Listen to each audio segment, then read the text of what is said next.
ভালো সময় যেমন খুব দ্রুত হারিয়ে যায়, ঠিক তেমনি খারাপ সময়ও চিরদিন থাকে না। আপনি আজকে কষ্টে আছেন, আগামী দিন হয়তো অনেক বেশি ভালো থাকবেন। আবার কেউ অনেক ভালো আছে, আগামী দিন তার জীবন কেমন কাটবে কেউই বলতে পারে না।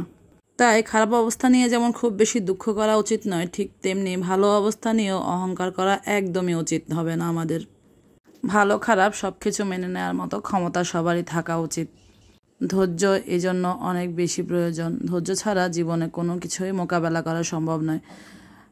খারাপ সময় যদি অধৈর্য হয়ে যায় আমরা, তাহলে ভালো সময়ের দেখা একদমই মিলবে না। তাই ভালো খারাপ যে অবস্থাতে থাকি না কেন, আল্লাহর শুকরিয়া যেন আমরা আদায় করতে ভুলে না যাই একদমই। সুখের সময় অনেককেই পাশে পাবেন, কিন্তু তারা আপনার প্রকৃত বন্ধু সেটা যাচাই করতে হবে আপনাকেই। আর দুঃখের সময় যে মানুষটা আপনার পাশে থাকবে তাকে কোনোদিনও ভুলবেন না, তার প্রতি কখনো অকৃতজ্ঞ হবেন না। যেটা প্রতিনিয়ত আমরা করি, সুখের সময় যারা থাকে তাদেরকে বন্ধু ভাবি আর দুঃখের সময় মানুষটাকে আমরা ভুলে যাই, কিন্তু এটা করা কোনো মানুষেরই কাজ নয়।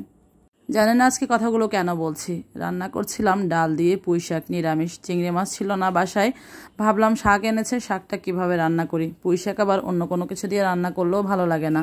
তো প্রথমে আমি ডাল সিদ্ধ করে নিয়েছি, সেখান থেকে ফেনাও ফেলে দিয়েছি, তারপর পেঁয়াজ রসুন কুচি দিয়েছি। ডালটা একটু ফুটিয়ে নিয়ে যে কেটে ধুয়ে রাখা শাকগুলো দিলাম, হলুদ দিলাম সামান্য, তারপরে একটু লাল মরিচ কাঁচামরিচ দিয়ে এগুলো ভালো করে ঢাকনা দিয়ে সিদ্ধ করে নিচ্ছি। শাকের সাথে সাথে ডালটাও সিদ্ধ হয়ে যাবে। চিংড়ি মাছ থাকলে ডালের সাথে চিংড়ি মাছ কষিয়ে শাকটা রান্না করে ফেললে হয়ে যায়, আলাদা করে আর তেলের বাগার দিতে হয় না। কিন্তু এই শাকটা শুধু এভাবে রান্না করলে খেতে ভালো লাগবে না। এমনি স্বাস্থ্যকর ঠিক আছে, চাইলে আপনি এভাবেও খেতে পারবেন, তবে এটাকে একটু সুস্বাদু করার জন্য আমরা তেলের বাগার দিব। আর সেখানে দিয়ে দিব সরিষার তেল। তো তেলটা ভালো করে গরম করে নিব আর দিয়ে দিব কিছুটা পেঁয়াজ আর রসুন কুচি। একসাথে দিয়ে দিয়েছি আমি পেঁয়াজ রসুন কুচি।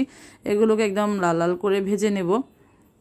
নিরামিষ খাবার হলো, কিন্তু এটা খেতে ভালো লাগবে। এখন পেঁয়াজ রসুন দিলে নাকি নিরামিষ হয় না, এটা আসলে আমার জানা ছিল না। আমরা মনে করি চিংড়ি মাছ বা অন্য অন্য মাছ গোস্ত এসব যদি না দেই তাহলে সেটাই নিরামিষ। তো কার ভাষায় কেমন নিরামিষ ঠিক তার বলতে পারবো না।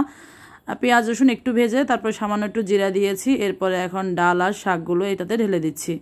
পেঁয়াজ রসুনটা একটু ভাজা ভাজা করলে এটা অন্যরকম একটা ফ্লেভার লাগে খেতে। আর ওই যে কোনো রকম মাছ বা কোনো কিছু ছাড়া যে রান্না করেছি, তারপরেও কিন্তু এটা অনেক মজা হয়েছিল।